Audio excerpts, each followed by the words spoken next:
அன்பார்ந்த இணையதள நேயர்களை மீண்டும் www.qcrc.in என்ற இணையதளத்திற்காக நியூஸ் தமிழ் செய்தி அறிக்கையில் உங்களை சந்திப்பதில் பெருமகிழ்ச்சி அடைகிறோம். இன்று 28 ஏப்ரல் 2009க்கான முக்கிய செய்திகளை தற்போது பார்க்கலாம்.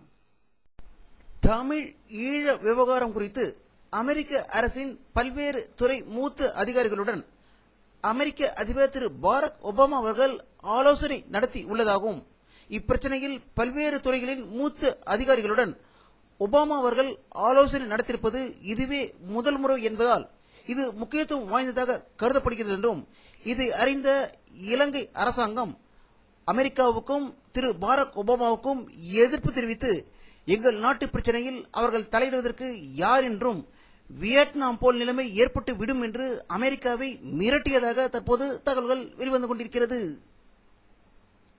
தமிழக முதல்வர் திரு கருணாநிதி அவர்கள் நேற்று திடீரென்று உண்ணாவிரதம் என்று ஒரு மாபெரும் நாடகத்தை நடத்தியது எதற்காக என்ற கேள்வி பல இடங்களிலிருந்து வந்த போதிலும் அதற்கு முக்கிய காரணம் அதிமுக பொதுச் செயலாளர் செல்வி ஜெயலலிதா வெளியிட்டுள்ள ஒரு அறிக்கையில் தமிழ் ஈழ மண்ணில் தமிழர்களுக்கு ஈழம் அமைத்து கொடுப்போம், அது அவர்களின் அன்னை பூமி என்று ஜெயலலிதா மீண்டும் வலியுறுத்தியுள்ளதால் தமிழக முதல்வர் கருணாநிதி அவர்கள் அதிர்ச்சி அடைந்து உண்ணாவிரதம் என்ற ஒரு நாடகத்தை நடத்தேறியதாக தகவல்கள் வெளிவந்து கொண்டிருக்கிறது.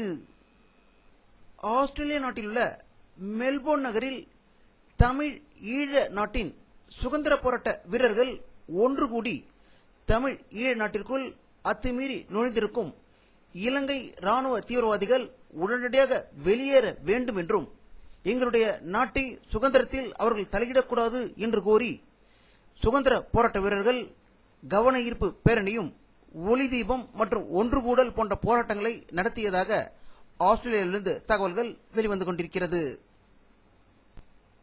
கனடா நாட்டில் உள்ள டொரண்டோ நகரில் அமைந்துள்ள அமெரிக்க துணை தூதரகம் முன்பாக தமிழ் ஈழ சுதந்திர போராட்ட வீரர்கள் கடந்த 5 நாட்களாக தொடர்ந்து நடத்தி வந்த போராட்டத்தின் நேற்று திடீரென்று சாலை மறியலில் ஈடுபட்டதால் டொரண்டோ நகரமே பெரும் பரபரப்பு அடைந்திருப்பதாக தகவல்கள் வெளிவந்து கொண்டிருக்கிறது. உண்மையை ஒத்துக்கொண்டார் தமிழக முதல்வர் திரு கருணாநிதி அவர்கள். இன்று செய்தியாளர்களிடம் சந்திக்கையில், இலங்கையில் போர் நிறுத்த அறிவிப்புக்கு பின்னரும் தொடர்ந்து தாக்குதல் நடைபெறுவதாக கூறப்படுவது மழை விட்டும் தூவானம் விடவில்லை என்பது போன்று இருக்கிறது என்று ஒரு வசனம் பேசியதாக தகவல்கள் வெளிவந்து கொண்டிருக்கிறது. மத்தியில் காங்கிரஸ் கூட்டணி தலைமையிலான ஆட்சி முடிவதற்கு இன்னும் 3 வாரங்கள் மட்டுமே மீதமுள்ள நிலையில் போபஸ் ஊழல் வழக்கில் குற்றஞ்சாட்டப்பட்டு தேடப்படும் குற்றவாளியாக அறிவிக்கப்பட்ட சோனியா காந்தியின் மாமா குட்ரோச்சியின் பெயரை மத்திய புலனாய்வு கழகம் சிபிஐ நீக்கி உள்ளதால் இந்தியாவே அதிர்ச்சி அலையில் இருப்பதாகவும், எதிர்க்கட்சிகள் கடும் கண்டனம் தெரிவித்திருப்பதாகவும், நாங்கள் ஆட்சிக்கு வந்தால் குட்ரோச்சியை குற்றவாளி என்று கூறி கைது செய்வோம் என்றும், சிபிஐயின் கடந்த 5 ஆண்டுகள் நடந்த ஊழல்களை விசாரித்து சிபிஐ அதிகாரிகளையும் கைது செய்வோம் என்று அனைத்து கட்சிகளும் தெரிவித்து இருப்பதாக தகவல்கள் வெளிவந்து கொண்டிருக்கிறது. திருப்பூரில் தேர்தல் பாதுகாப்புக்காக துணை ராணுவ வீரர்கள் போதை ஏற்றிக் கொண்டு ரகளையில் ஈடுபட்டதால் அப்பகுதி மக்கள் அவர்களை தாக்கியதாகவும், இதனால் ஆத்திரமடைந்த துணை ராணுவ வீரர்கள் பொதுமக்களை தாக்கியதால் திருப்பூரில் பெரும் பரபரப்பு ஏற்பட்டுக் கொண்டிருப்பதாக தகவல்கள் வெளிவந்து கொண்டிருக்கிறது. தேமுதிக தலைவர் திரு விஜயகாந்த் அவர்கள் வேலூரில் பிரச்சார கூட்டத்தில் கலந்துவிட்டு செய்தியாளர்களிடம் பேசுகையில், தமிழக முதல்வர் கருணாநிதியின் உண்ணாவிரத நாடகத்தின் முடிவு இன்னும் ஓரிரு நாளில் தெரிந்து விடும் என்றும், இலங்கையில் உண்மையான நிலவரம் அடுத்த 2 நாட்களில் வெளிவந்து தமிழக முதல்வர் கருணாநிதியின் குட்டு வெளிப்படும் என்று கூறியதாக தகவல்கள் வெளிவந்து கொண்டிருக்கிறது.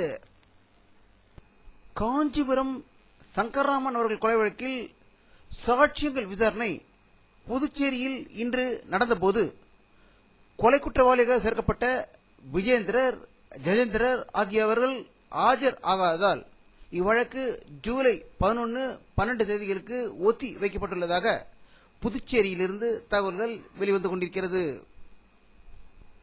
107 தொகுதிகளுக்கான 3ஆம் கட்டத்திற்கான தேர்தல் பிரச்சாரம் இன்று மாலை உடன் ஓய்ந்தது.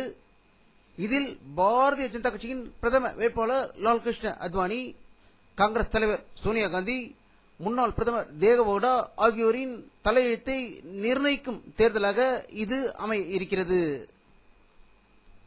குஜராத் முதல்வரும் எதிர்கால பிரதமராக கருதப்படும் திரு நரேந்திர மோடி அவர்கள் தேர்தல் பொதுக்கூட்டத்தில் பேசும்போது சோனியா காந்தியின் மாமா குற்றவாளி குற்றவாளி அல்ல என்று கூறும் காங்கிரஸ் என்னை கைது செய்து போவதாக கூறியிருப்பது ஒரு கேலிக்கூத்தான செயல் என்றும், குஜராத் கலவரத்தில் நான் குற்றவாளி என்றால் சிறை செல்ல தயாராக இருப்பதாக காங்கிரசுக்கு சவால் விட்டுள்ளதாக குஜராத்திலிருந்து தகவல்கள் வெளிவந்து கொண்டிருக்கிறது.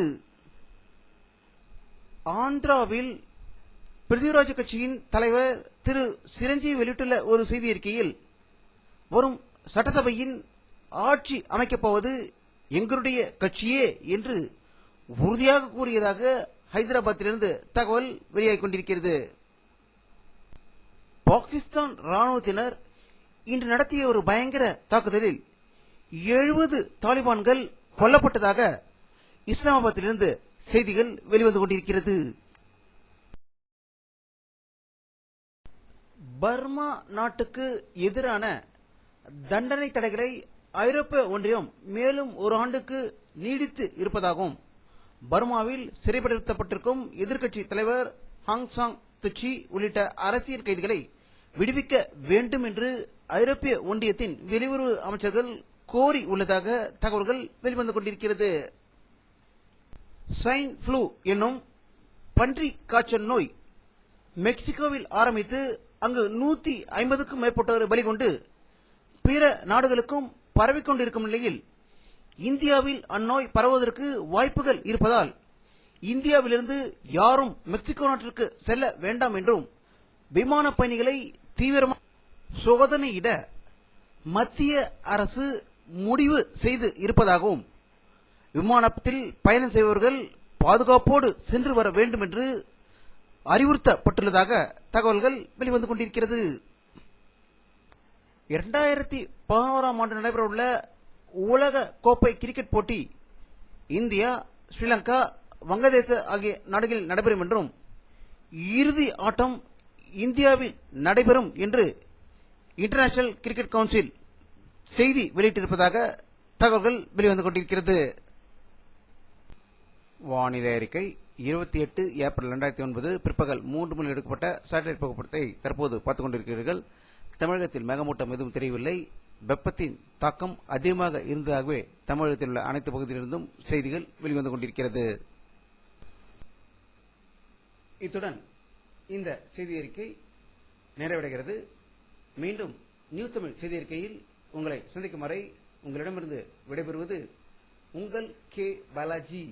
நன்றி.